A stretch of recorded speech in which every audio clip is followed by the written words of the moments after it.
Very first chapter में हमने electric dipole moment पढ़ा था।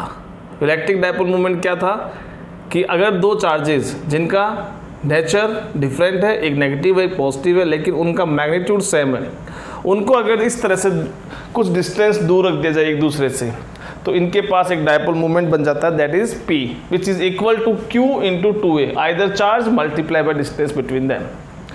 अब जैसे यहाँ पे ये दो पोल्स हो गए, इलेक्ट्रिक दो पोल्स हो गए हैं, एक नेगेटिव पॉजिटिव, वैसे ही हम देखते हैं कि मैग्नेट जो होते हैं, सिंपल अगर मैं बार मैग्नेट की बात करूँ, सिंपल बार मैग्नेट के पास भी क्या होता है, पोल्स होते हैं, एक नॉर्थ पोल होता है और एक साउथ पोल होता है। तो इसका मतलब क्या हुआ कि इनके जो पोल्स है वो भी कुछ डिस्टेंस पे एक दूसरे से है, तो इसका मतलब इनके पास भी क्या होता है, मैग्नेटिक डायपोल मोमेंट होता है। ठीक है, तो आज का हमारा टॉपिक यही है कि मैग्नेटिक डायपोल मोमेंट निकालना है, लेकिन किसका निकालना है, करंट लूप का निकालना है, क्योंकि अगर इस मैग्नेट से मैग्नेटिक फील्ड बनता है, सॉरी, इस मैग्नेट से अगर मैग्नेटिक फील्ड बनता है तो एक करंट लूप भी अपने चारों तरफ मैग्नेटिक फील्ड बनाती है, और जब वो करंट अपने चारों तरफ मैग्नेटिक फील्ड बनाती है, इसका मतलब हमें उसके पास भी नॉर्थ पोल और साउथ पोल है कि नहीं है, उसके बारे में चर्चा करनी पड़ेगी। नमस्कार, मेरे फिजिक्स के सारे उस्ताद, नाम शेखर, काम फिजिक्स को ईजी बनाना। तो आज हम जो स्टार्ट करने वाले वो यही है कि हम करंट लूप का मैग्नेटिक डायपोल मोमेंट निकालेंगे, उससे फिर उसका टॉर्क निकालेंगे, और टॉर्क निकालने के बाद में हम कुछ सीबीएसई और जी मेंस के क्वेश्चंस प्रैक्टिस करेंगे जो प्रीवियस ईयर के आए हुए हैं, जिससे आपका पूरा कॉन्सेप्ट क्लियर हो जाए। ठीक है, तो पहले देखो, हमारा काम ये नहीं है, आज हम ये नहीं करने वाले, ये हम 5th चैप्टर में करने वाले हैं कि एक बार मैग्नेट का मैग्नेटिक डायपोल मोमेंट कितना होता है, वो हम 5th चैप्टर में करने वाले हैं। क्योंकि आज हमारा चैप्टर किसका है, केवल करंट का है, क्योंकि हमारा चैप्टर का नाम क्या है, magnetic effect of electric current. Electric current से मैग्नेटिक फील्ड बनता है, उसको लेके हमारा है। तो यहाँ भी जो डायपोल मोमेंट भी हम किसका निकालने वाले हैं, एक करंट कैरिंग कंडक्टर का या करंट लूप का, चाहे वो लूप सर्कुलर शेप का हो, चाहे वो लूप रेक्टेंगल या स्क्वायर शेप का हो, किसी भी शेप का हो सकता है, लूप होना चाहिए और करंट उसके अंदर फ्लो होनी चाहिए। ठीक है, तो देखो इसके लिए क्या कर लिया मैंने, एक करंट लूप ले लिया, जैसे ये एक ऐसा लूप ले लिया, एक सर्कुलर लूप ले लिया, और इसके अंदर मैंने मान लो कुछ करंट फ्लो कर दी, ये इसके अंदर करंट I फ्लो कर दी, इसकी रेडियस E है। अब इसके चारों तरफ मैग्नेटिक फील्ड बन दे, कैसे बनेगा वो आपको बता रखा है, राइट हैंड थंब रूल लगाइए, करंट मान लीजिए ऐसे फ्लो हो रही है तो इसका मैग्नेटिक फील्ड लाइन्स ऐसे बनेगा और घूम के कंप्लीट करेगा। 10th क्लास में पढ़ा है, 12th क्लास में पढ़ा है, सब कुछ आपने एक बार रिवाइज कर रखा है। ठीक है, तो अब आपने ये मैग्नेट की जो प्रॉपर्टीज पढ़ी थी 10th क्लास में प्रॉपर्टी पढ़ी थी, अभी हम 5th चैप्टर में आएंगे तो दोबारा इनको रिवाइज करेंगे। उसमें हमने क्या स्टडी किया था कि मैग्नेटिक फील्ड लाइन्स नॉर्थ से स्टार्ट होती है और साउथ में एंड होती है, नॉर्थ से स्टार्ट होती है और साउथ में एंड होती है। तो अब इसके पास और नॉर्थ और साउथ पोल कैसे है, इसकी जो मैग्नेटिक फील्ड लाइंस जो बन रही है वो प्रॉपर्टी तो वही फॉलो कर रही है, क्लोज लूप वाली, जहां से स्टार्ट होगी वहां खत्म होगी। जैसे सिंपल बार मैग्नेट में जैसा आपने पढ़ा है कि जहां से मैग्नेटिक फील्ड लाइन स्टार्ट होती है एंड वहीं होती है, यानी outside the magnet north to south होती है और inside the magnet south to north होती है, तो एक क्लोज लूप बनता है। तो यहाँ भी वो क्लोज लूप तो बनता है। अब वो क्लोज लूप बनता है तो उसमें नॉर्थ पोल और साउथ पोल हम कैसे डिसाइड करें कि इसमें नॉर्थ और साउथ कैसे, तो देखो इसका तरीका क्या है, इसका है क्लॉक रूल, याद कर लेना, ये 6th चैप्टर में काम आएगा दोबारा। एक होता है क्लॉक रूल, इसमें क्या करते हैं कि एक करंट फ्लो कीजिए आप किसी कंडक्टर में, ये मैंने 1-2 लूप ले लिए, मान लीजिए करंट कुछ ऐसे दिखा रहा हूँ मैं आपको। अब इसमें देखिए, इसमें ये करंट ऐसे फ्लो हो रही है क्लॉकवाइज, कैसे फ्लो हो रही है, क्लॉकवाइज, और इस वाले देखिए लूप में करंट आपकी उल्टा कर दिया मैंने, एंटी क्लॉक कर दो इसको, और इसमें करंट आपकी एंटी क्लॉक फ्लो हो रही है। ठीक है, तो देखो एंटी क्लॉक में क्या बनेगा, ये नॉर्थ पोल बनेगा। क्या बनेगा, ये नॉर्थ पोल। कैसे याद रखोगे, क्लॉक रूल है, साइन कन्वेंशन है। देखिए इसको ऐसे लीजिए, करंट कैसे जा रही है, ऐसे और ऐसे, इसको जोड़ दीजिए, ये नॉर्थ पोल बन गया। यानी एंटी क्लॉक कैसे बनेगा, नॉर्थ पोल बनाएगा। और क्लॉकवाइज में क्या होगा, करंट ऐसे जा रही है और ऐसे आ रही है क्लॉकवाइज, तो ये क्या बन जाएगा, साउथ पोल बन जाएगा। ठीक है, तो इसको याद रखना भी बहुत ईजी है। N for anti, N for north, नहीं देखिए स्पेलिंग ए से स्टार्ट है, लेकिन बोलने में अगर अपन देखें, अपन तो याद करना है, हमें को लॉजिक तो लगाना है, हमें याद रखना है कि बोलने में एन टी आता है, एन टी नॉर्थ, दोनों में एन थोड़ा सा साउंड हो रहा है, तो इसलिए इन दोनों को आप एक साथ ले लीजिए। अब बचा हुआ है जो क्या हो जाएगा आपका साउथ पोल हो जाएगा। पर अब क्वेश्चन ये आता है कि सर इसमें करंट जब फ्लो हो रही है, इसमें करंट जब फ्लो हो रही है तो अब ये करंट तो एक ही फ्लो होगी। अब एक ही लूप के अंदर करंट ऐसे भी फ्लो हो जाए और उसी में ऐसे फ्लो हो जाए, दोनों फ्लो तो एक साथ हो सकती नहीं, कि दोनों पोल्स तो उसके पास होने चाहिए। तो देखिए इसका लॉजिक क्या है कि अभी देखो आप मेरा हाथ देखिए और मेरे हाथ को देखिए, ये घूम रहा है। अभी ये मेरा हाथ है, जो अगर मैं मेरी तरफ से देखूं, मेरे साइड से मैं देखूं तो ये मेरा हाथ क्लॉकवाइज घूम रहा है। कैसे घूम रहा है? क्लॉकवाइज घूम रहा है। और आपकी तरफ कैसे घूम रहा है? ये एंटी क्लॉकवाइज घूम रहा है। कैसे घूम रहा है? Anti clockwise. तो आपका एंटी क्लॉकवाइज है तो आपकी साइड क्या बन गई? नॉर्थ पोल बन गई, और मेरी साइड क्या बन गई? साउथ पोल बन गई। और इसको आप ऐसे भी समझ सकते हैं कि आप इस पर क्या रखिए, ऐसे अपनी फिंगर रखिए, राइट हैंड थंब रूल, और राइट हैंड थंब रूल के अकॉर्डिंग आपकी करंट ऐसे फ्लो हो रही है, आपके हिसाब से एंटी क्लॉकवाइज फ्लो हो रही है। तो अब आपका मैग्नेटिक फील्ड लाइंस ऐसे निकलेगा, यानी ये एंटी आपकी साइड है, यानी आपके साथ नॉर्थ पोल है, तो वहां से वो मैग्नेटिक फील्ड लाइन निकलेगी और घूम के मेरे एंड की तरफ वापस जाएगी। तो ये नॉर्थ से साउथ की तरफ आ रही है, ऐसे आप मान सकते हैं। तो इस तरह से ये भी क्या हो गया, इसके एक साइड नॉर्थ पोल है, यानी अगर मैं इसमें करंट ऐसे फ्लो करा रहा हूँ, ऐसे करंट फ्लो हो रही है इसके अंदर, ऐसे ऐसे करंट फ्लो हो रही है, ऐसे करंट जब करंट फ्लो हो रही है तो ये इसका नॉर्थ पोल हो गया और उधर वाला इसका साउथ पोल हो गया। आई होप आपको समझ में आ गया होगा कि कैसे हम ये साइन कन्वेंशन या क्लॉक रूल इसमें यूज करने वाले हैं। अब आते हैं अपने टॉपिक पे। अब आपको ये तो क्लियर हो गया कि इसके अंदर नॉर्थ और साउथ पोल कौन सा होता है। ठीक है, इस लूप को मैं मान लेता हूँ ऐसे रखा हुआ, ये लूप आपका ऐसे रखा हुआ है। ठीक है, इसकी रेडियस a है और इसका कोई पॉइंट एक्सिस पे ये पॉइंट ले लिया मैंने, ये r डिस्टेंस पे कोई पॉइंट है। ठीक है, और इस करंट से, इस I करंट से यहाँ मैग्नेटिक फील्ड बनेगा। कितना मैग्नेटिक फील्ड बनेगा इसका आपने डेरिवेशन इसी चैप्टर में बायो सावर्ट लॉ से किया था, और वो एक्सप्रेशन क्या था, B = mu naught I radius square divide by 2 distance square plus radius square to power 3/2। यहाँ आ जाइए। अब जैसे ये पॉइंट कहाँ है, इसकी एक्सिस पे, ये पॉइंट कहाँ है, जिस पॉइंट पे आप मैग्नेटिक फील्ड निकाल रहे हो वो कहाँ है, इसकी एक्सिस पे है। यानी अब इस कॉइल को मैंने एक डायपोल ले लिया है। ध्यान रखना मैं क्या कर रहा हूँ, इस कॉइल को जिसमें करंट फ्लो हो रही है उसको मैंने एक डायपोल ले लिया है, और इस डायपोल का ये वाला फेस, इधर वाला फेस, ये वाला फेस वो तो नॉर्थ पोल हो गया, और पीछे वाला फेस क्या हो गया, साउथ पोल हो गया। क्योंकि इसमें करंट जब फ्लो होगी, करंट ऐसे फ्लो हो रही है, देखो इसमें करंट जब ऐसे फ्लो हो रही है तो ये नॉर्थ पोल से फील्ड लाइंस निकल रही है और घूम के इस तरफ वापस आ रही है। आगे समझ में? तो इस तरह से ये फील्ड लाइंस घूम के इस तरफ से आ रही है। तो ये आपका नॉर्थ, यानी ये वाला फेस आपका नॉर्थ हो गया है, ये वाला फेस आपका इधर से देखेंगे तो वो साउथ बन जाएगा। ठीक है, और अब देखो इसका भी आपने डेरिवेशन कर रखा है कि अगर एक ये डायपोल है, वो भी एक डायपोल था जिसकी एक्सिस पे इतना मैग्नेटिक फील्ड बन रहा है, ये भी एक डायपोल है, इसकी एक्सिस पे भी इलेक्ट्रिक फील्ड बनेगा। कितना इलेक्ट्रिक फील्ड बनेगा, इसका डेरिवेशन भी आप कर चुके हैं, 1/4 पाई एप्सिलॉन P, 2P याद कीजिए, P क्या था, dipole moment P, 2P divide by r³, ये हमारा फॉर्मूला था। ठीक है, अब इसी को भी मैं r³ की फॉर्म में ला सकता हूं। अगर मान लेता हूं मैं ये जो डिस्टेंस r है ये बहुत दूर है कंपेयर टू a, ये काफ़ी बड़ी डिस्टेंस है, यानी r is very greater than a, तो हम इस a को इग्नोर कर सकते हैं। जब मैं इसको इग्नोर कर दूंगा तो ये हट जाएगा, 2 से 2 कैंसिल हो जाएगा, तो क्या बच जाएगा, r³ बच जाएगा, r³ बच जाएगा। ये हमारा काम हो गया। अब हम यहाँ क्या करने वाले हैं, हम इसको कंपेयर करने वाले। कंपेरिजन देखिए कैसे कंपेयर करेंगे।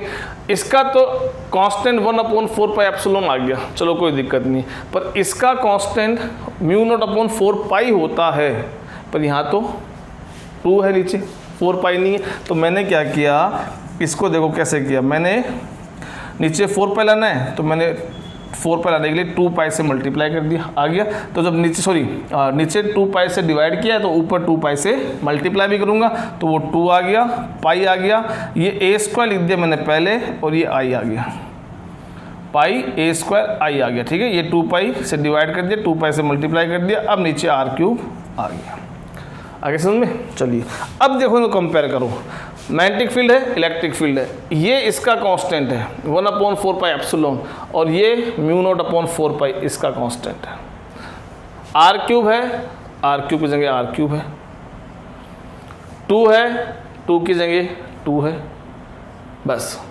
अब यहाँ पे अकेला क्या बचा है, इलेक्ट्रिक डायपोल मोमेंट, यानी अब ये जो बची हुई टर्म है, ये जो बची हुई टर्म है वो टर्म क्या है, अब यहाँ पे उसके अकॉर्डिंग मैग्नेटिक डायपोल मोमेंट, क्या है ये, मैग्नेटिक डायपोल मोमेंट, क्योंकि अब यहाँ क्या बचा है, केवल इलेक्ट्रिक डायपोल मोमेंट बचा है, और उसके साथ यहाँ पे कौन बचा है, अब मैग्नेटिक डायपोल मोमेंट है आफ्टर कंपैरिजन। यानी मैं इसमें देखो, ये पाई ए स्क्वायर, ए इसकी रेडियस है, तो पाई ए स्क्वायर क्या हो गया, इस सर्कल का एरिया हो गया है, इस सर्कल का एरिया हो गया है, यानी करंट तो है ही और साथ में एरिया।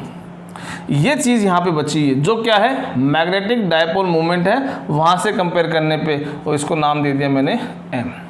तो अब हमारे पास magnetic dipole moment of current loop आ चुका है, वो m = IA हो गया है।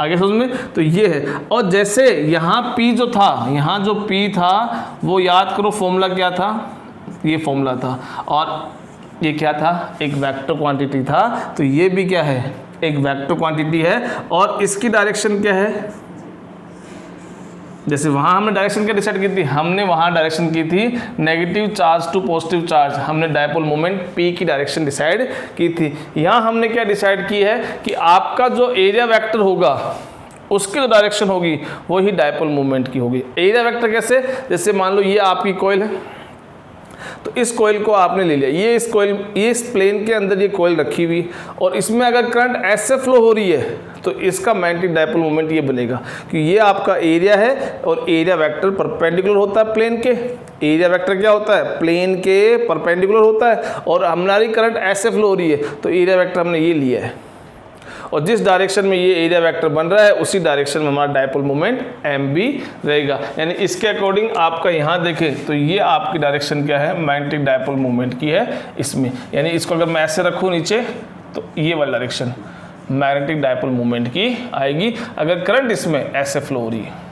ठीक है, तो करंट रखिए थंब के अकॉर्डिंग, आपका मैग्नेटिक डायपोल मोमेंट इस तरह से अपवर्ड्स आएगा। ठीक है, तो ये हमारा मैग्नेटिक डायपोल मोमेंट है। इसकी रिक्वायरमेंट है पहले, तभी हम टॉर्क पढ़ेंगे, क्योंकि हमारे टॉर्क के फॉर्मूले में हम इसकी वैल्यू यूज करेंगे। यहाँ से देखिए इसकी SI यूनिट भी आप निकाल सकते हैं। आई क्या है आपका करंट यानी एम्पियर, और मीटर स्क्वायर आपका एरिया हो गया। तो एम्पियर मीटर स्क्वायर क्या होती है, SI unit of magnetic dipole moment.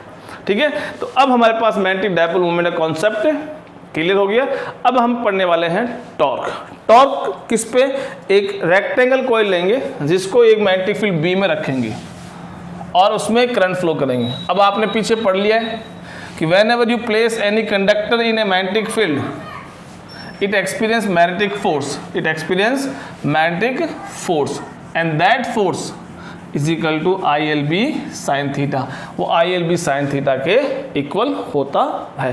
देखिए यहाँ जो हम समझने वाले हैं उसमें आप थोड़ा सा क्या रखिए, डायग्राम पे थोड़ा सा कंसंट्रेट करना पड़ेगा आपको, उससे थोड़ा सा चीज़ें क्या हो जाएगी, समझने में आपके लिए ईजी हो जाएगी। तो इसके लिए मैंने क्या किया, ये मैंने एक नॉर्थ पोल लिया, ये मैंने एक साउथ पोल लिया, और इसमें एक रेक्टेंगल लूप रख दिया ऐसे। ये देखिए, ये आपका एक रेक्टेंगल लूप रख दिया है जिसमें करंट, लूप का नाम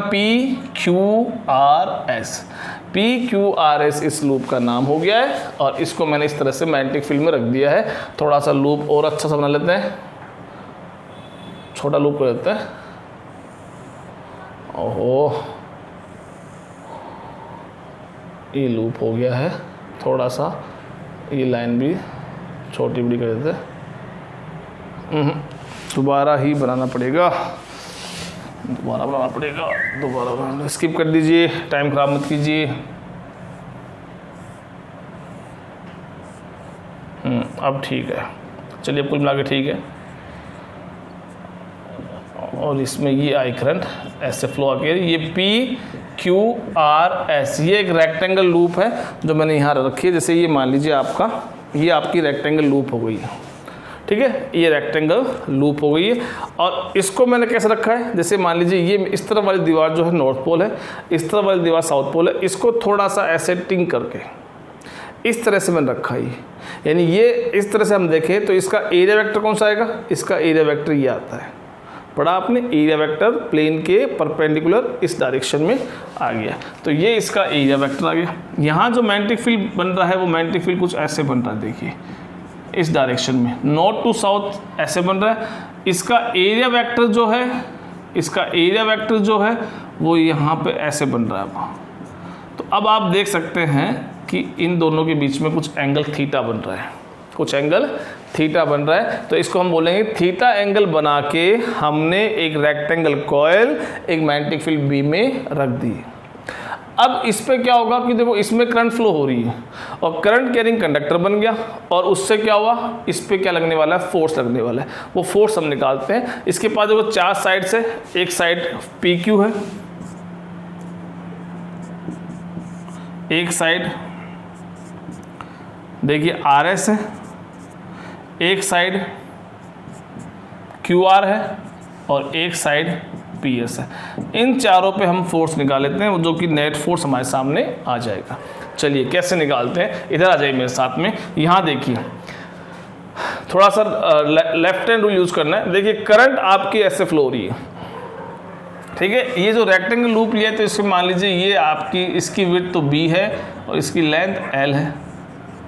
तो सीधी सी बात है, देखो मैग्नीट्यूड फॉर्मूला क्या होता है, I L B sine theta. I current flow हो रही है, लेंथ l है पी क्यू की, b मैग्नीट्यूड रखा हुआ है, और साइन थीटा, थीटा हमें पता करना है। थीटा किसके बीच का एंगल होता है, l और b के बीच का एंगल थीटा होता है। तो देखिए लेंथ आपकी ये काउंट होगी, क्योंकि करंट के साथ डायरेक्शन क्या है, पी क्यू की ये वाली, ये लेंथ काउंट होगी। जबकि मैग्नेटिक फील्ड कैसा है, ऐसे बन रहा है, बी से सॉरी एन से ए, तो मैग्नेटिक फील्ड ये रहा और आपका करंट की डायरेक्शन के अकॉर्डिंग आपकी लेंथ ये रही। तो कितना एंगल है, 90, साइन 90 कितना हो गया, 1 हो गया, हटा दीजिए। सिमिलरली देखिए इस वाले केस में यहाँ भी करंट वही आई है, वही लेंथ, इसकी भी एल है, वही मैग्नेटिक फील्ड बी में रखा हुआ है और वही एंगल यहाँ पे भी 90 बनेगा, तो इसका ही फोर्स ये रहेगा। हाँ, इनकी डायरेक्शन हमें चेक करनी पड़ेगी। डायरेक्शन कैसे चेक करेंगे, इस केस में आ जाइए पहले। तो देखिए आपका मैग्नेटिक फील्ड कैसे बना हुआ है, ये magnetic field, current P Q में कहाँ जा रही है, ऊपर जा रही है, करंट पी क्यू में ऊपर जा रही है, मैग्नेटिक फील्ड नॉर्थ से साउथ, करंट ऊपर, फोर्स पीछे की तरफ, यानी इनसाइड द बोर्ड हो गया है, फोर्स पीछे की तरफ एक्ट हो रहा है। तो मैं लिख दूंगा ऐसे क्रॉस करके, और कौन सा फोर्स, फोर्स पी क्यू, यानी ये force inside the paper act हो रहा है। आगे बात समझ में, ठीक है। दूसरा देखिए आर एस में, अब आर एस में मैग्नेटिक फील्ड तो यही है, लेकिन उसमें आर एस से नीचे करंट आ रही है, तो ये करंट की डायरेक्शन नीचे कर दो, फोर्स आगे कर दो, यानी आउटसाइड द बोर्ड हो गया। ये मैंने आउटसाइड द बोर्ड के लिए यहाँ पे ये शो कर दिया, दिस इज आर एस, ये आउटसाइड द बोर्ड शो हो गया।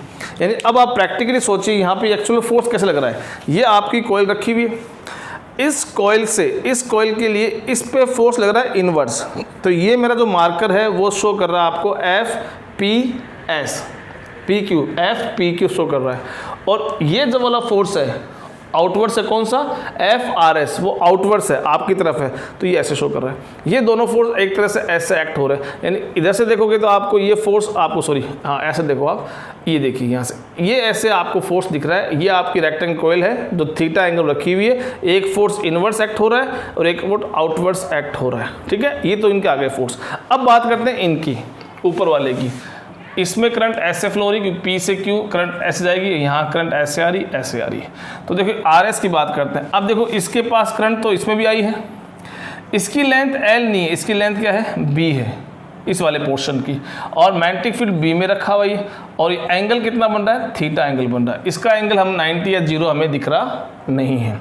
सिमिलरली इसका भी हम देखेंगे तो वही लेंथ बी आएगी, मैग्नेटिक फील्ड बी है और इसका कुछ ना कुछ एंगल बन रहा है। आगे समझ में, ये हमारे पास आ गया। लेकिन देखो ये दोनों फोर्स जो एक्ट हो रहे हैं उनके अगर आप डायरेक्शन निकालोगे तो इस पे फोर्स की डायरेक्शन आपकी लेफ्ट हैंड रूल से इस तरफ आएगी और इस पे लगने वाली डायरेक्शन इस तरफ आएगी, यानी this is F Q R और this is F P S, ये दोनों फोर्स। अब ये दोनों फोर्स मैग्नीट्यूड में इक्वल दिख रहे हैं यहाँ पे, और दोनों भी क्या है, आपस में ऑपोजिट है, बिल्कुल 180 डिग्री है। दोनों क्या है, 180 डिग्री। दो केस होते हैं, एक तो ये कोई भी एक लाइन मान लीजिए, कोई मेटेलिक रोड मान लीजिए, और इस पे मैंने एक फोर्स, ये दो फोर्स लगाए हैं, दोनों इक्वल है और दोनों अपोजिट है, लेकिन ये दोनों कैंसिल नहीं होंगे क्योंकि ये दोनों कोलीनियर नहीं है। ये कॉन्सेप्ट समझना, ये दोनों कोलीनियर नहीं है, यानी इसकी लाइन ये है, इसकी लाइन ये है, तो ये दोनों नेट फोर्स तो उस पर लगने वाला जीरो काउंट होगा, लेकिन ये दोनों फोर्स मिलकर करेंगे टॉर्क जनरेट कर देंगे। इस रोड को इस तरह से घुमा देंगे, इस रोड को इस तरह से घुमा देंगे, ठीक है, यानी ये टॉर्क जनरेट कर सकते हैं। नेट फोर्स जीरो है, लेकिन सपोज एक रोड ऐसे रखी हुई है, इस पे मैंने इस पॉइंट पे फोर्स F लगाया और इसी पॉइंट पे फोर्स मैंने ये F लगा दिया। अब इस सिचुएशन में ये कोलीनियर नहीं थे, लेकिन ये कोलीनियर है।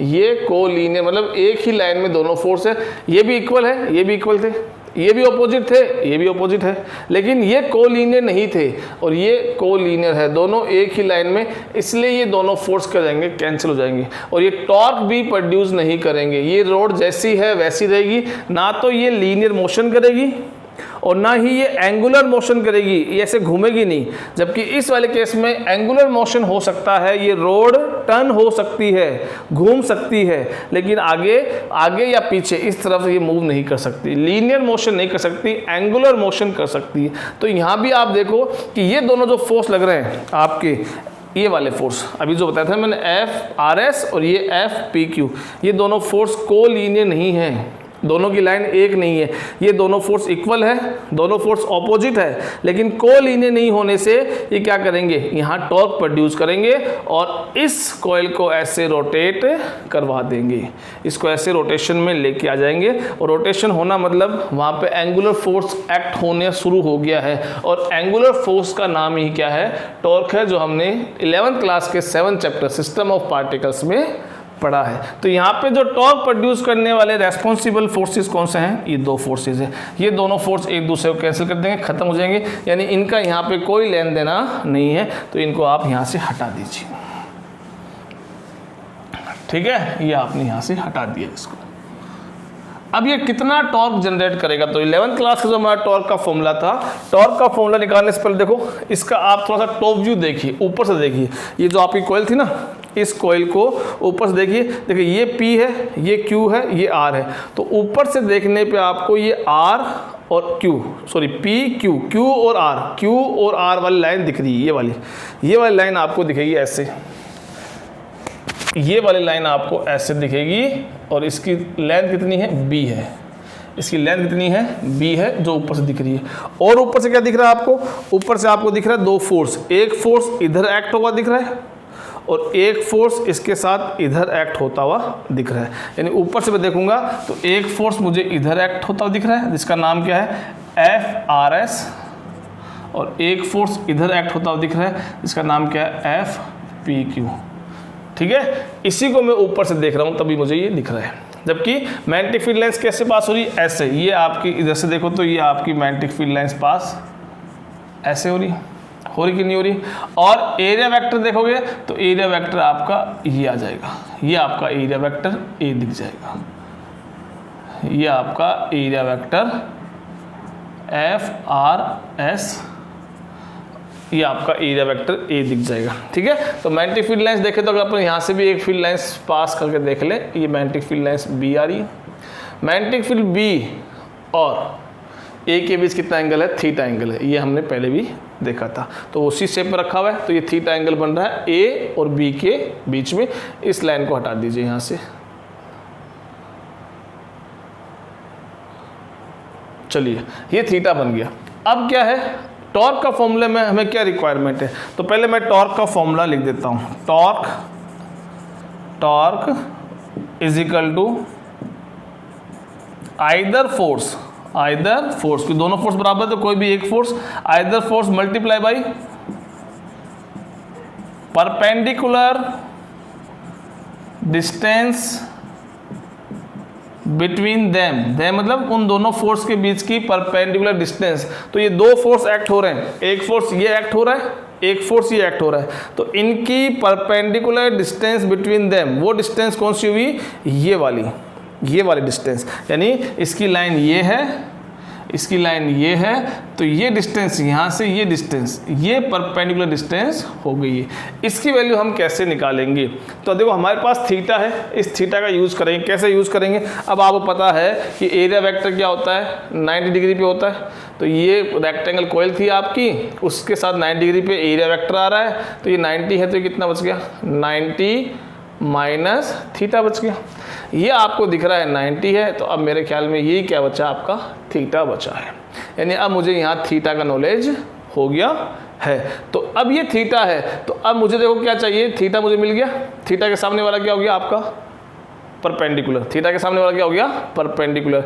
और ये क्या है? Perpendicular distance between them. इन दोनों के बीच की परपेंडिकुलर डिस्टेंस कौन सी है? ये वाली। इसकी वैल्यू मैं निकाल सकता हूँ। गिवन क्या है? इसकी विड्थ b गिवन है, तो मुझे b की वैल्यू पता है। यानी b क्या हो गया यहाँ पे? परपेंडिकुलर डिस्टेंस तो p हो गया और b हाइपोटेन्यूस हो गया। परपेंडिकुलर और हाइपोटेन्यूस किस में आता है? साइन थीटा में आता है। किस में आता है? साइन थीटा में। और मुझे p की वैल्यू निकालनी है, यानी परपेंडिकुलर डिस्टेंस निकालनी है, तो इसको भेज दो इधर, तो ये हो गया h साइन थीटा। और h यानी हाइपोटेन्यूस कितना है? b, जिसकी वैल्यू मुझे पता है। तो ये परपेंडिकुलर डिस्टेंस कितनी आ गई? b साइन थीटा आ गई है। तो either force torque is equal to either force का फॉर्मूला क्या है? ILB, क्योंकि दोनों फोर्स ये रहे, दोनों की मैग्नीट्यूड सेम है। ILB multiply by perpendicular distance between them is b sine theta. एक रेक्टेंगल का एरिया क्या होता है? Length into width. Length into width, इसका एरिया क्या बन जाता है? a बन जाता है। तो लेंथ ये रही और इससे मल्टीप्लाई में भी b हो रहा है, तो लेंथ इंटू विड्थ आ जाएगा। यानी i का i रखा, लेंथ इंटू विड्थ को मैंने a रखा, ये मैग्नेटिक फील्ड b रखा, और ये साइन थीटा रख दिया। एक फॉर्मूला तो हमारा ये आ गया। अब इसको वेक्टर फॉर्म ले सकते हैं, क्योंकि टॉर्क आपने पढ़ा है एक वेक्टर क्वांटिटी होती है। इधर देखो एरिया वेक्टर एक वेक्टर क्वांटिटी है और मैग्नेटिक फील्ड b भी एक वेक्टर क्वांटिटी है। तो दो वेक्टर क्वांटिटी मल्टीप्लाई हो रही है और क्या आ रहा है? एक वेक्टर आ रहा है। वो किस में आता है? क्रॉस प्रोडक्ट में आता है, और क्रॉस में क्या आता है? साइन आता है, तो साइन भी साथ में आ रहा है। तो ये tau is equal to I A cross B हम लिख सकते हैं। और if there are n number of turns, तो कैपिटल N से आप मल्टीप्लाई कर दीजिए। तो अब यहाँ पे देखिए, आप इस चीज़ पे वापस आ जाइए। यहाँ पे देखिए, टो इज इक्वल टू, याद कीजिए पीछे आया था I into A, current into area, magnetic dipole moment M। तो इसको मैंने मैग्नेटिक डायपोल मोमेंट M लिख दिया। अब बचा क्या? B sine theta. ये एक फॉर्मूला यहाँ से बन गया। अगर क्वेश्चन में मैग्नेटिक डायपोल मोमेंट गिवन हो, तब आप ये वाला क्वेश्चन फॉर्मूला यूज कर सकते हैं। अब यहाँ देखिए M और B ये दोनों भी वेक्टर है, और टॉर्क अगेन वेक्टर है, तो यहाँ भी आप क्रॉस प्रोडक्ट अप्लाई कर सकते हैं। ये M क्रॉस B, ये आपका मैग्नेटिक डायपोल मोमेंट की फॉर्म में टॉर्क का फॉर्मूला, और ये करंट एरिया वेक्टर और मैग्नेटिक फील्ड की फॉर्म में टॉर्क का फॉर्मूला है। तो ये हमारा पूरा टॉर्क का हो गया। आगे हम गैल्वेनोमीटर पढ़ेंगे, तो उसमें यही हम टॉर्क का यूज़ करने वाले हैं। चलिए अब कुछ क्वेश्चंस देख लेते हैं CBSE के, जी मेंस के, जो प्रीवियस ईयर के हैं। क्वेश्चन आपने ट्राई किया होगा सॉल्व करने के लिए। अब हम बढ़ते हैं सॉल्यूशन की तरफ। देखिए CBSE 2050 क्वेश्चन है। इसमें एक तो आपके पास सर्कुलर कॉइल्स के नंबर ऑफ टर्न्स गिवन है, दैट इज 200 आपके पास टर्न्स है। करंट उसके अंदर 5 एम्पीयर फ्लो हो रही है, और मैग्नेटिक फील्ड जहां वो रखा हुआ 0.2 टेस्ला का है, और उसका जो एरिया है वो 10 मीटर सेंटीमीटर स्क्वायर है, जिसको हम मीटर में अगर कन्वर्ट करें तो 10⁻⁴ से मल्टीप्लाई करना पड़ेगा, तब ये मीटर स्क्वायर में कन्वर्ट हो जाएगा। ठीक है। और इसके अंदर एक थीटा दे रखा है। थीटा आपका देखो दे रखा है वो 60 डिग्री दे रखा है, लेकिन ये क्या है? प्लेन के साथ है। किसके साथ है? प्लेन के साथ है। इस क्वेश्चन में यही चीज़ समझने की है CBSE लेवल पे। ठीक है, ऐसे क्वेश्चन नीट में भी आए हुए हैं सेम। और जो क्या समझेंगे हम, इसमें थोड़ा डिफरेंस है। एक तो होता है कि एंगल प्लेन के साथ बनाए, और एक angle normal to the plane इसके साथ बनाए। दोनों में बहुत डिफरेंस है। जैसे अभी एग्जांपल समझ लो आप कि सपोज यहाँ से ये मैग्नेटिक फील्ड लाइंस पास हो रही है, तो ये direction of magnetic field lines है। उस मैग्नेटिक फील्ड में अंदर मैंने ये इस तरह से एक कॉइल रख दी। तो अभी मैं क्या बोलूँगा, ये जो कॉइल है वो इस मैग्नेटिक फील्ड के पैरेलल रखी हुई है, थीटा 0 है, प्लेन के साथ थीटा 0 बना रही है।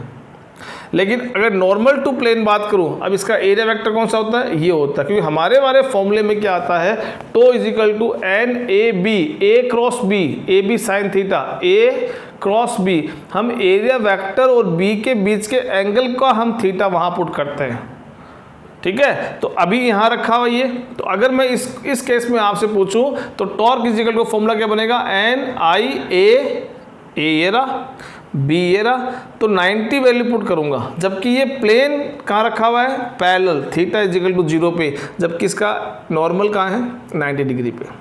और अगर मैं इसको ऐसे रख दूं तब अब ये प्लेन क्या हो गया, मैग्नेटिक फील्ड के परपेंडिकुलर हो गया है, लेकिन एरिया वेक्टर देखो इस मैग्नेटिक फील्ड के पैरेलल आ गया है, यानी अब थीटा 0 है, ये थीटा 90 है। यानी जब ये 0 डिग्री पे है प्लेन तो उसका नॉर्मल 90 डिग्री पे है, और जब ये प्लेन बोले हम परपेंडिकुलर 90 पे है तब ये कितना हो गया, 0 पे हो गया। तो इसका मतलब ये 0 और 90 के बीच का इनका वेरिएशन चल रहा है। तो अगर मैं देखो यहाँ 0 है, ये आपका एंगल 0 है, तो ये 90 है, इसको कम करूँगा तो इसका एंगल बढ़ेगा, इसका एंगल कम होगा, इसका एंगल बढ़ेगा, इसका एंगल कम होगा, और यहाँ आते आते ये 90 परपेंडिकुलर हो गया और ये आपका 0 हो गया, ठीक है। तो इसका मतलब हमारे केस में क्वेश्चन में जो 90 दे रखा है, सॉरी एंगल दे रखा है 60, वो प्लेन के साथ है, और हमें क्या चाहिए, नॉर्मल टू प्लेन चाहिए। क्या चाहिए, नॉर्मल टू प्लेन। हमारे फॉर्मूले में थीटा नॉर्मल टू प्लेन होता है। तो अब 90 60 चला गया, कितना बच गया, 30 डिग्री। तो 90 - 30 यानी 90 - 60, 30 यूज़ करेंगे। बस अब आपका क्वेश्चन पूरा हो गया ये बात समझने के बाद में, और ये आप वैल्यू पुट कर दीजिए। Tau is equal to N 200, I आपका 5 एम्पियर, एरिया आपका 10 × 10⁻⁴ मीटर स्क्वायर, बी आपका मैग्नेटिक फील्ड 0.2 और साइन 30 कितना होता है, 1/2। टो इज इक्वल टू, इसको सोल्व करेंगे तो देखिए ये पॉइंट हटा दीजिए, ये 10 आ गया, 5 एम्पियर, 5 2 कैंसिल, ये 200 और ये 3, ये 10⁻⁻1, और कुछ बचा है, बस हो गया मेरे ख्याल में, कुछ और है तो देख लीजिए, आंसर आपका आ जाएगा मेरे ख्याल में 0.1, और कुछ इसमें कैलकुलेशन देख लेना, कुछ मिस्टेक हो चलेगा। फॉर्मूला की यूनिट क्या होगी, न्यूटन मीटर, क्योंकि force either force multiply by distance between them, so newton metre, ये आंसर हो गया, ठीक है। अब नेक्स्ट क्वेश्चन है जो जी मेंस का है, वो आपकी स्क्रीन पे देखिए और सॉल्व कीजिए। जी सितंबर 2020 वाले पेपर में ये क्वेश्चन आया हुआ है। ये एक कुछ इस शेप का ये रेक्टेंगल है जो ऐसे फोल्ड किया हुआ है, ऐसे नहीं, ये ऐसे फोल्ड किया हुआ है रेक्टेंगल है, और इससे जो मैग्नेटिक डायपोल मोमेंट है वो बताना वो कितना बनेगा। मैग्नेटिक डायपोल मोमेंट आपको बताना है कि इससे कितना बनने वाला है, ठीक है। अब मैग्नेटिक डायपोल मोमेंट का फॉर्मूला आपने पढ़ा है, वो क्या होता है, आई ए होता है। तो अब हम क्या कर रहे हैं, इसको इस वाले पार्ट को 2 हिस्सों में डिवाइड कर रहे हैं। ये जो पार्ट पूरा एक सिंगल पार्ट है, उसको ऐसे 2 हिस्सों में डिवाइड कर रहे हैं। इसको अलग कंसिडर कर लेते हैं, इसको अलग कंसिडर कर लेते हैं, इसका मैग्नेटिक डायपोल मोमेंट निकाल लेते हैं और इसका मैग्नेटिक डायपोल मोमेंट निकाल लेते हैं, और बस उसको वेक्टर से मेथड से ऐड करना है। तो देखो कैसे कर रहा हूँ मैं, यानी इसको मैंने ये अलग ले लिया, ये अलग ले लिया मैंने, और इसको मैंने अलग ले लिया, इस तरह से मैंने इसको अलग कर लिया। तो अब ये करंट तो आपको लेनी ऐसे ही, ये करंट जा रही है, इसमें ये ऐसे फ्लो होगी, और इसके अंदर करंट आप देखो ऐसे ऐसे ऐसे और ऐसे फ्लो होगी। ये ए है और ये आपका बी है। सिमिलरली वहाँ भी ये बी है, ये ए है, ताकि आपको एरिया निकालने की हेल्प हो जाए। तो देखो अब इस के अकॉर्डिंग देखो, ये वाला फेस ये रहा, ये वाला जो फेस, फर्स्ट लूप और सेकेंड लूप ले लीजिए। फर्स्ट लूप की बात करता हूँ, तो फर्स्ट लूप में करंट ऐसे फ्लो हो रही है, जो ऐसे करंट फ्लो होती है उसका मैग्नेटिक डायपोल मोमेंट ऐसे बन रहा है।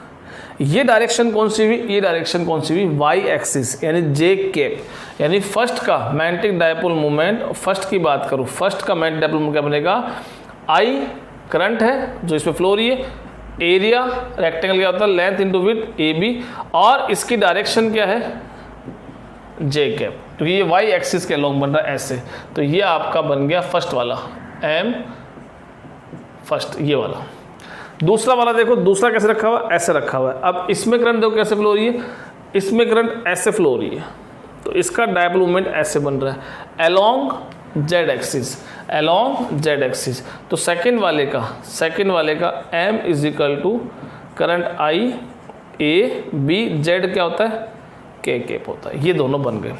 अब इनका हमें क्या करना है, रिजल्टेंट निकालना है। तो देखो रिजल्टेंट हम कैसे निकालेंगे, दोनों वेक्टर देखो सीधी सी बात है, एक वेक्टर अलोंग वाई एक्सिस बन रहा है और एक अलोंग जेड एक्सिस बन रहा है, दोनों का मैग्नीट्यूड सेम है, दोनों का मैग्नीट्यूड सेम है। इसका मतलब रिजल्टेंट का आएगा, इनके सेंटर में आएगा, बीचों बीच इनके सेंटर में इसका रिजल्टेंट आएगा। ठीक है, तो रिजल्टेंट आप m net is equal to m plus m कर दोगे, तो इनको ऐड करोगे तो क्या होगा, a b और i, ये तो कॉमन आ गया आपका i प्लस j। ठीक है, पहले हम इसका मैग्नीट्यूड निकालते हैं। कैसे निकालेंगे, देखो इसका मैग्नीट्यूड कैसे निकालेंगे, m और m का मैग्नीट्यूड कैसे निकालेंगे। देखो ये m का फॉर्मूला है, तो यहाँ पे इन दोनों के बीच का एंगल 90 आ रहा है, इन दोनों के बीच का, ये भी वेक्टर फॉर्म में, ये हमें मैग्नीट्यूड निकालना है सॉल्यूशन के अंदर, ये वेक्टर फॉर्म में है। अब देखिए m का मैग्नीट्यूड कैसे निकालेंगे, m नेट का आपको फॉर्मूला पता है, क्या आता है, p square plus q square plus 2pq cos theta, cos कितना है 90, कोस 90 जीरो हो गया, तो केवल p square plus q square बचा, यानी m square plus m square. तो m net is equal to 2m square यानी रूट 2m बाहर आ गया, तो आपका m net is equal to root 2 और m की वैल्यू क्या है,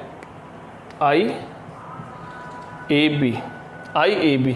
ये आपका नेट मैग्नीट्यूड आ चुका है मैग्नेटिक फील्ड का, रूट 2 IAB सॉल्यूशन में। लेकिन सॉल्यूशन में डायरेक्शन भी दे रखी है साथ में, यानी ये I प्लस जे बच गया है, ये ही डायरेक्शन है, तो I प्लस जे। अब याद कीजिए आपने ये पढ़ा है, unit vector magnitude of vector divide by vector divide by magnitude of vector, direction unit vector is equal to vector divide by magnitude of vector. तो हम इसके लिए ये यूज़ करने वाले हैं। तो कैसे यूज़ करेंगे, देखिए हमारे पास क्या डायरेक्शन I प्लस जे है, तो इसको हम कैसे रखेंगे, ये देखो A, तो पहले तो I प्लस जे, ये तो पूरा लिख दिया वेक्टर, डिवाइड बाई इनका मैग्नीट्यूड। अब I प्लस जे का मैग्नीट्यूड आप निकालोगे तो I का मैग्नीट्यूड 1 का स्क्वायर प्लस I और J में क्या होता है 90 एंगल होता है, तो cos 90 जीरो हो जाता है, ये हट जाएगा, यानी क्या बच गया, रूट 2 बच गया, तो यहाँ डिवाइड में रूट 2 आ जाएगा। तो इसका मतलब अब ये सॉल्यूशन कंप्लीट कर देंगे, यहाँ पे सॉल्यूशन कंप्लीट करेंगे तो ये देखो यहाँ पे ये आपको लिख देना है, यानी I डिवाइड बाई रूट 2 आ जाएगा और J डिवाइड बाई रूट 2 आ जाएगा, ये वाला। तो ये आपका ऑप्शन आपके होगा, उसमें से आप ये सेलेक्ट कर लीजिए। एक क्वेश्चन और देख लेते हैं जो IIT जी मेंस का ही है, आपकी स्क्रीन पे देखिए। देखिए इसमें 11th क्लास का जो सिंपल हार्मोनिक मोशन का टॉपिक पढ़ा है, जिसमें आपने टाइम पीरियड का फॉर्मूला ये पढ़ा है, इसका यहाँ यूज होने वाला है। देखो क्वेश्चन समझिए क्या हो रहा है कि एक सर्कुलर कॉइल है, इसको आप एक सर्कुलर कॉइल मान लीजिए और इसको इस तरह रखा हुआ है एक मैग्नेटिक फील्ड बी में। अभी ये स्टेबल है, क्यों स्टेबल है कि देखिए टॉर्क आपका एक्ट हो रहा है इस तरफ से, देखिए ये आपका एरिया वेक्टर है और ये आपका मैग्नेटिक फील्ड बी बना हुआ है। एरिया वेक्टर और मैग्नेटिक फील्ड बी के बीच में थीटा जीरो है कि दोनों सेम डायरेक्शन में, तो आपका टॉर्क NIAB साइन जीरो कितना हो गया, जीरो हो गया, यानी कोई टॉर्क इस पर एक्ट नहीं हो रहा है। इसको हम बोलते हैं इसकी स्टेबल इक्विलिब्रियम, यानी स्टेबल पोजीशन में रखा हुआ है, इस पर कोई टॉर्क एक्ट नहीं हो रहा, कोई फोर्स इस पर एक्ट नहीं हो रहा, जैसा है ये वैसा रहेगा। लेकिन अगर मैं इसको हल्का सा थीटा डिग्री घुमाता हूँ तो थीटा घुमाते क्या हो गया, यहाँ पे एंगल थीटा आ गया, थीटा होते यहाँ पे कुछ नॉन जीरो वैल्यू आएगी, इसका मतलब टॉर्क भी आपका नॉन जीरो होगा। टॉर्क जब नॉन जीरो होगा तो इसका मतलब अब इस पर टॉर्क एक्ट होने लग गया और वो इसको एंगुलर मोशन करवाएगा। आप जैसे इसको यहाँ से छोड़ोगे तो ये वापस अपनी स्टेबल पोजीशन पे आने की कोशिश करेगा। आप इसको यहाँ ले गए और जैसे आपने छोड़ा तो इस पर टॉर्क एक्ट होके इसको वापस स्टेबल पोजीशन पे लाने की कोशिश करेगा। लेकिन ये जब वापस पीछे आएगा तो ये रुकेगा नहीं due to inertia of motion, और ये कंटिन्यू मोशन करेगा। फिर जैसे इधर घुमा दोबारा टॉर्क एक्ट हुआ, वो इसको वापस लेके आएगा, फिर ऐसे। तो ये इस तरह से ये ऐसे वहाँ पे सिंपल हार्मोनिक मोशन करना शुरू कर देता है। ये स्टेबल था, हल्का से इसको आपने छेड़ा और छोड़ दिया तो ये ऐसे सिंपल हार्मोनिक मोशन करना शुरू कर देता है। तो इस सिंपल हार्मोनिक मोशन कर रहा है, इसका आपको टाइम पीरियड निकालना है। यानी आपके डायग्राम अकॉर्डिंग ये आपकी कॉइल है, इसका मैग्नेटिक फील्ड आप इसमें से मैग्नेटिक फील्ड ऐसे पास हो रहा है, इसका एरिया वेक्टर ये है, तो यहाँ पे थीटा 0 डिग्री है, इसलिए कोई टॉर्क नहीं है, ये स्टेबल है। टॉर्क मैक्सिमम कब होता है? जब साइन 90 यहाँ पे होता है। ठीक है, तो अब इसका टाइम पीरियड निकालना है। अब देखो टाइम पीरियड कैसे निकालेंगे। एक तरह से देखो, जो ये टॉर्क एक्ट हुआ है, इस पे जो टॉर्क एक्ट हुआ है वो क्या कर रहा है, इसको वापस उसकी पोजीशन पे लाने की कोशिश कर रहा है, जिससे हम बोलते हैं रीस्टोरिंग टॉर्क। क्या बोलते हैं? Restoring torque. और आपने इसमें पढ़ा, इसको नेगेटिव लिखते हैं, यानी टॉर्क का फॉर्मूला जो अपना I A B sine theta, N आता है पर नंबर ऑफ टर्न्स इसमें मैंने 1 दे रखा है इसलिए हटा दिया इसको। ये रीस्टोरिंग टॉर्क नेगेटिव डायरेक्शन में होता है जो उसको घुमाता है। अब आपने थीटा जो घुमाया बहुत स्मॉल घुमाया है। अब जो स्मॉल एंगल थीटा होता है तो वो किसके बराबर होता है? साइन थीटा के बराबर होता है। तो टो इजिकल टू यहाँ पे माइनस आई ए बी, इसकी रेडियस शायद ए दे रखी होगी, आई ए बी साइन थीटा को मैंने सिंपल थीटा लिख दिया है। अब सिंपल हार्मोनिक मोशन की एक इक्वेशन आपने पढ़ी है, minus omega square x, minus omega square x या वाई था, ऐसा कुछ था, यानी एंगुलर डिस्प्लेसमेंट एक्स कर लीजिए, ये था ये। लेकिन यहाँ पे एंगुलर ये लीनियर एक्सप्रेशन है, एंगुलर की फॉर्म में कन्वर्ट करना है क्योंकि ये एंगुलर मोशन कर रहा है, थीटा की फॉर्म में ये मोशन कर रहा है। तो एंगुलर एक्सेलरेशन अल्फा होता है माइनस एंगुलर वेलोसिटी ओमेगा होती है। एंगुलर डिस्प्लेसमेंट यहाँ पे आप थीटा की फॉर्म में किया था तो ये थीटा हो गया, तो यहाँ से अल्फा की वैल्यू ये आ गई। अब यहाँ टॉर्क इजिकल टू एक फॉर्मूला याद कीजिए, यहाँ पे ये क्या है? Moment of inertia, moment of inertia होता है। ये यहाँ पे करंट है, ये क्या यहाँ पे करंट है, ध्यान रखना, ये मोमेंट ऑफ इनर्शिया। ये टॉर्क का फॉर्मूला अपन ने सिस्टम ऑफ पार्टिकल्स वाले में पढ़ा है। अब इन दोनों टॉर्क को मैंने इक्वल पुट कर दिया, इस वाले टॉर्क को और इस वाले टॉर्क को इक्वल पुट कर दिया, यानी आपका I alpha is equal to minus I A B theta. ये आई और करंट है, ये आई आपका moment of inertia. Moment of inertia of ring ये हमने सिस्टम ऑफ पार्टिकल्स में पढ़ा है, वो होता है M A square upon 2 radius square divide by 2। तो इसको मैं यहाँ से हटा देता हूँ ताकि दिक्कत ही खत्म हो जाए।